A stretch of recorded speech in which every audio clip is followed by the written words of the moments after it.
Hello साथियों, आज हम लोगों का जो अगला टॉपिक है वह है nomenclature of halo alkanes and halo arenes. Halo alkane और हैलो एरीन का नामकरण कैसे किया जाता है, आज उसको हम लोग देखने वाले हैं। देखिए, नेमिंग हैलो एल्केन्स या उसी को हम एल्किल हैलाइड्स कह देते हैं, एल्किल हैलाइड्स भी आप कह देते हैं। इसको RX से आप ऐसे जनरली डिनोट करते हैं एल्किल हैलाइड्स को। ठीक, अब इसमें विशेष रूप से हम लोग मोनो हाइड्रोजन के डेरिवेटिव्स जो हैं उनका कॉमन नेम और साथ ही साथ IUPAC नेम देखेंगे। तो देखते हैं, देखिए कॉमन नेम को ज़रा समझें क्या है। देखिए, इन द कॉमन और trivial system the monohydrogen derivatives of alkanes are called alkyl halides.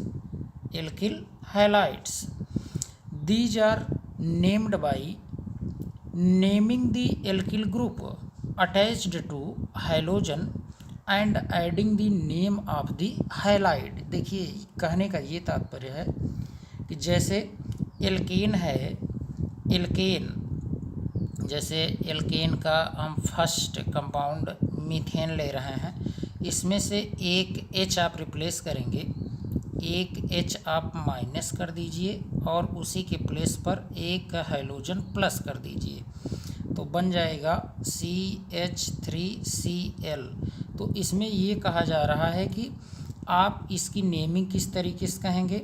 Alkyl तो आप कहेंगे, है ना, और एल्किल तो है ही, और हैलाइड जितने भी हैं, फ्लोरीन, क्लोरीन, ब्रोमीन, आयोडीन, ये सब अधिक इलेक्ट्रोनिगेटिव हैं, और अधिक इलेक्ट्रोनिगेटिव के लास्ट में हम क्या जोड़ते हैं, आइड जोड़ते हैं, आइड, है ना। तो इसका अगर हम जैसे नामकरण करेंगे तो इसको तो एल्किल हम कह देंगे, और वो भी क्या, मेथेन से अगर एक H निकलेगा तो उसको मेथिल कहेंगे, मेथिल।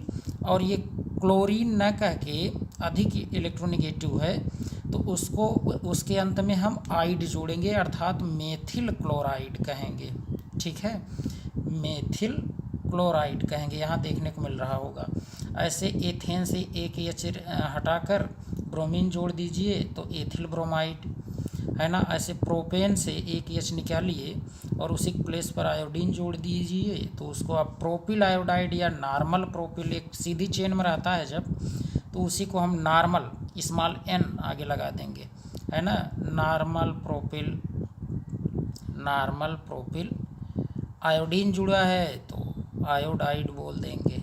ठीक है, इसी तरीके से इसकी नेमिंग करेंगे। और यहाँ देखिए ज़रा, जैसे देखें कार्बन है और कार्बन से यहाँ पर CH2 ग्रुप और यहाँ पर Cl जुड़ा है, और इसी कार्बन से यहाँ हाइड्रोजन जुड़ा है, यहाँ पर देखें CH3 ग्रुप जुड़ा है और यहाँ भी CH3 ग्रुप जुड़ा है। तो ऐसे को आप क्या कहते हैं, जैसे ध्यान दीजिए, ऐसे ग्रुप को आप क्या कहेंगे, ये ग्रुप जो है इसको आप कहेंगे आइसो ग्रुप कहेंगे, है ना। और अगर इसमें कार्बन की संख्या काउंट कर लीजिए, देखिए कार्बन आपका 1 2, चाहे नीचे जाएं या फिर ऐसे सीधे ही चले जाएं आप काउंट करते हुए 3, और यहाँ पर एक ये भी कार्बन है ना। तो जनरल नेम आप इसका क्या कह देंगे, आइसो ब्यूटिल कहेंगे। ब्यूट क्यों कह दिए, क्योंकि 4 कार्बन है टोटल ना, इसीलिए 4 कार्बन है तो ब्यूट कह रहे हैं। और अगर 3 होता तब तो आप कहते प्रोप कह देते। ठीक, तो आइसो ब्यूटिल, और इसको आप क्लोराइड कह देंगे। ठीक है, अधिक इलेक्ट्रोनिगेटिव के लास्ट में आइड जुड़ता है, जानते रहिए, तो आइसो ब्यूटिल क्लोराइड आप इसे कहेंगे। ठीक, हाँ, IUPAC नेम की बात कर लेते हैं, इसको आप क्लोरोमीथेन कहेंगे। ये सब जनरल नेम दिया गया है, ध्यान देना, ये सब जनरल नेम है ये।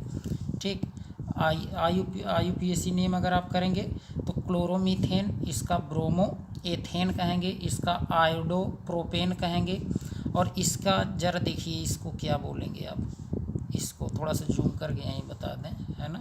देखें इसके लिए अगर नामकरण करेंगे तो सबसे पहले तो नंबरिंग इसका बहुत इम्पॉर्टेंट है। आप यहीं से क्लोरीन यहाँ ऐड है और यहाँ पर क्या है CH3 है। क्लोरीन फर्स्ट कार्बन से ही अटैच है तो यहीं इसको आप प्रेफरेंस देंगे और 1 2 3 कार्बन। अब क्या क्या देखें यहाँ बचा हुआ, एक तो मेथिल बचा, मेथिल M से शुरू है और ये क्लोरो C से शुरू है। तो पहले अल्फ़ाबेट के लिए कौन आएगा, अल्फ़ाबेट के लिए अगर आप चेक करें तो सबसे पहले आएगा क्या C आएगा, ABC, M तो काफ़ी अभी बाद में आएगा। तो अब आप क्या कहेंगे 1 क्लोरो योजक चिन्ह का ध्यान रखते हुए 1 क्लोरो और इसके बाद यहाँ 2 पर मेथिल है ना, तो लिखेंगे आप योजक चिन्ह यूज करते हुए 2 मेथिल और उसके बाद क्या आप देखें टोटल कितने कार्बन हैं जो आप काउंट किए हैं 3 है तो 3 के लिए क्या लिखेंगे प्रोप और सिंगल बॉन्ड है देखिए मिडल में तो इसके लिए एन तो IUPAC नेम क्या हो जाएगा 1 क्लोरो 2 मेथिल प्रोपेन। ठीक, तो सिंपल है, बस केवल समझना है। ठीक, हाँ देखिए आगे ज़रा देख लीजिए यहाँ। अब ये जो लिखा है यहाँ the name of the alkyl and halide is always written as 2 separate words, हैं 2 अलग अलग शब्दों में उसको लिखते हैं। द प्रीफिक्सेस जरा से देखें, जैसे नॉर्मल अगर है सीधी चेन है तो N लगाएंगे, आइसो ग्रुप है तो आइसो ग्रुप अभी आपको बताए थे है ना कैसे होगा, जैसे जब कार्बन से किसी एक कार्बन से 2 कार्बन जुड़े रहें, किसी एक कार्बन से 3 कार्बन जुड़ा रहेगा तो उसको हम क्या कह देंगे नियो कह देते हैं। ठीक है, और इसी में सेकेंडरी यूज कर सकते हैं, टर्शियरी यूज कर सकते हैं। सेकेंडरी प्राइमरी सेकेंडरी टर्शियरी आपको बताया गया है प्रीवियस वीडियो में ही, तो आप उसको देखिएगा तब ज़्यादा समझ में आएगा है ना। और भी बहुत से आप प्रीफिक्सेस यूज कर सकते हैं। ये देखिए used for the alkyl group are also written, मतलब इनका प्रयोग करते हुए आप फिर एल्किल ग्रुप को आप क्या कर सकते हैं लिख सकते हैं। देखें अब यहाँ जरा सा देखिए क्या इम्पोर्टेंट बात है, ज़रा याद करने वाली बात ज़रा समझिए और वही सारी बातें हैं। ठीक, देखिएगा, देखिए जैसे यहाँ प्रीफिक्सेस जो हैं N कब यूज करेंगे, जैसे सीधी चेन है तो आप N यूज करेंगे। आइसो कब यूज करेंगे, ध्यान देना आइसो आप देखिए 2 कंडीशन होती है, एक तो ये कंडीशन अगर रहे ऐसे, मतलब यहीं अगर हाइड्रोजन जुड़ा है यहीं, तब भी आप इसे आइसो कहेंगे। देखिए यहाँ ज़रा समझिए नीचे, जैसे CH3 CH यहाँ पर अभी हाइड्रोजन जोड़ दें और यहीं पर CH3। ठीक, ये हाइड्रोजन X का मतलब क्या है, यहाँ फ्लोरीन क्लोरीन ब्रोमीन आयोडीन कुछ भी हो सकता है। ठीक, कुछ भी हो सकता है X के प्लेस पर, तो ये कहा जाएगा क्या, ये इतने ग्रुप को आप कहेंगे आइसोप्रोपिल कहेंगे। और एक कंडीशन है इसमें, ये भी जानिए, और अगर ऐसा है तब भी आप आइसोप्रोपिल कहेंगे।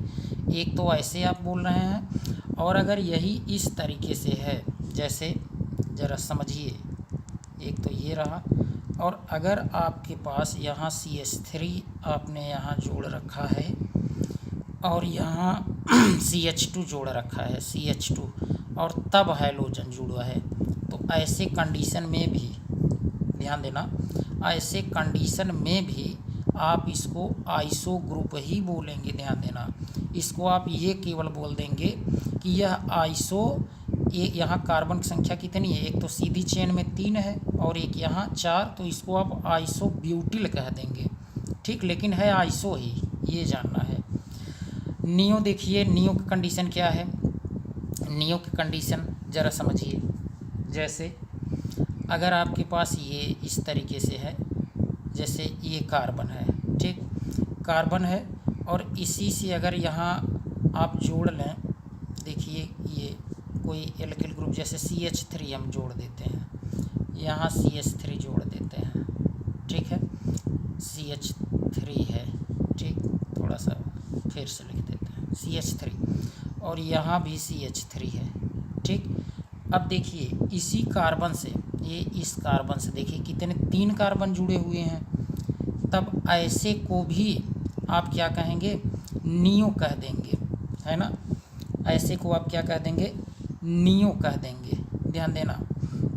हाँ, एक बात और जानिए, जैसे अगर एल्केन के केस में देखा जाता है, तब ये इसको अगर यहाँ इस तरीके से है तो इसको आप क्या कहेंगे, जैसे अगर जनरल में केवल इसी के नामकरण करना हो, कोई हैलोजन ना हो, तब इसको आप कह देंगे क्या, ये नियोपेंटेन है। क्या है, नियोपेंटेन। क्यों, क्योंकि एक मिडल में है कार्बन, और यहाँ एक है, एक यहाँ और एक यहाँ, तो ये नियोपेंटेन है।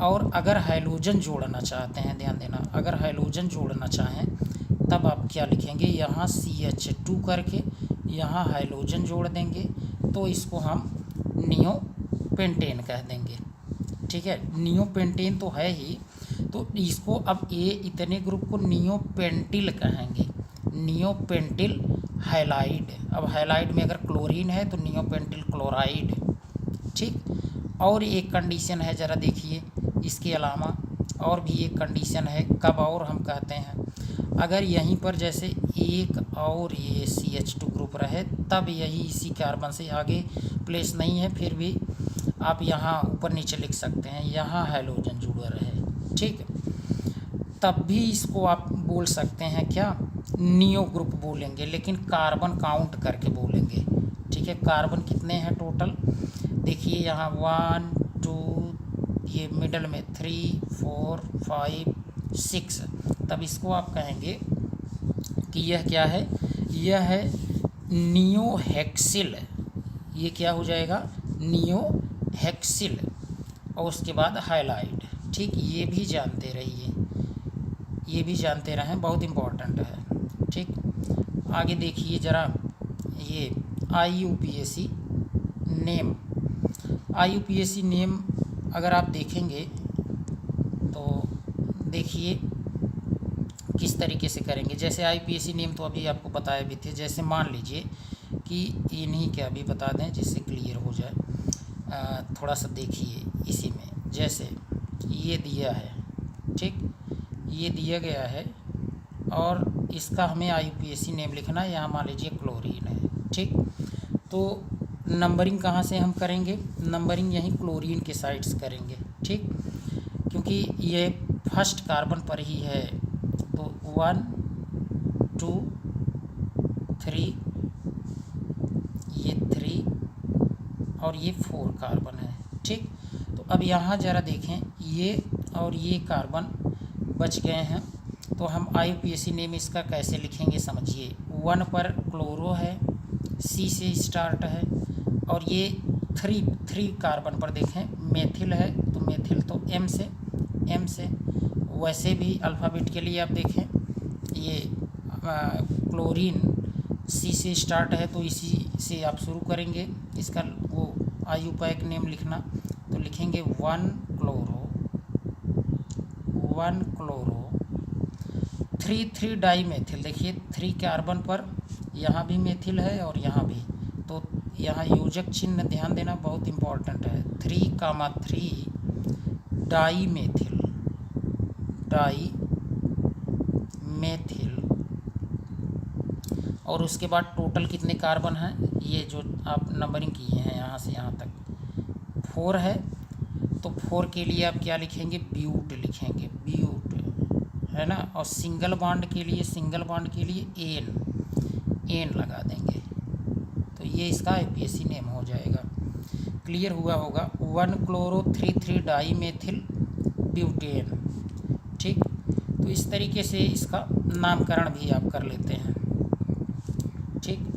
ऐसे आप देखेंगे, और भी हम इसके अभी नेमिंग और नेक्स्ट वीडियो में करवाएंगे, IUPAC नेमिंग और भी एग्जांपल्स के देखेंगे, अलग अलग वो उसमें ग्रुप लंबा होगा तब कैसे लिखेंगे, ठीक है। तो इसको नेक्स्ट वीडियो में देखते हैं। थैंक्स।